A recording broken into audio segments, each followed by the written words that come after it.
you're an Arkansas native or visiting this weekend for the Eclipse, there are so many things to enjoy in the natural state. In today's Outdoor Report, Wake Up Central's Skot Covert tells us about the latest hunting happenings and all the special programming you can check out around Arkansas today.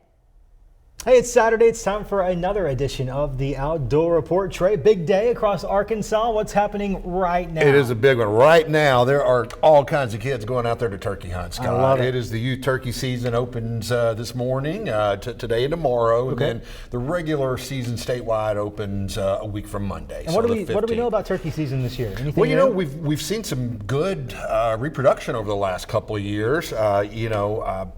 Turkey numbers have been down, to be honest with you, across the state for a number of years. We've had some conservative season structures starting the season later. We went to, no jakes for adult hunters. Now the kids can take one jake this weekend. But so a lot of measures in place, but we're starting to see some results of that. We basically go out and count and observe like hens with poults in the summertime, and very encouraging numbers last year. Good. Some of that likely has to do with the season structure.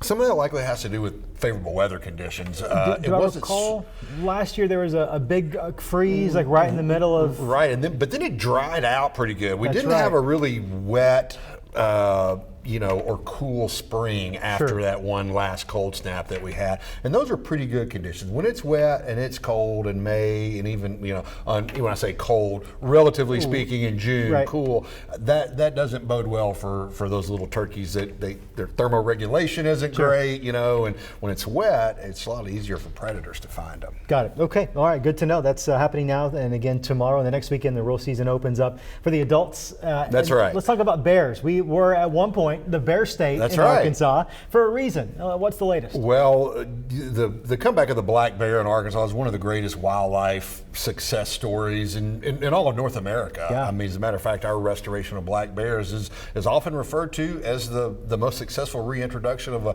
large carnivore in the history of wildlife management in North America. Now, bears technically are omnivores. They're carnivores and vegetarians, herbivores.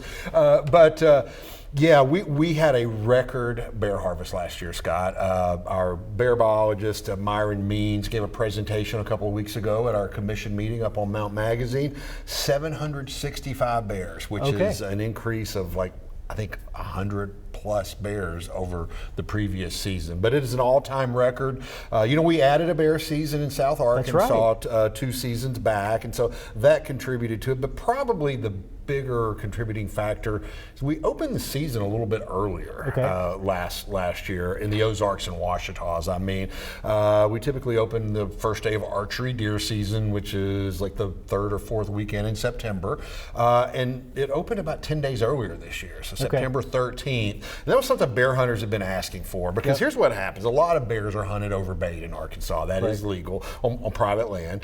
And so what happens, though, even as those bears are coming into those bait sites, as soon as the acorns start falling off the oak trees, they're not interested in donuts or fish grease or whatever you're baiting with anymore. They're going to get that natural food.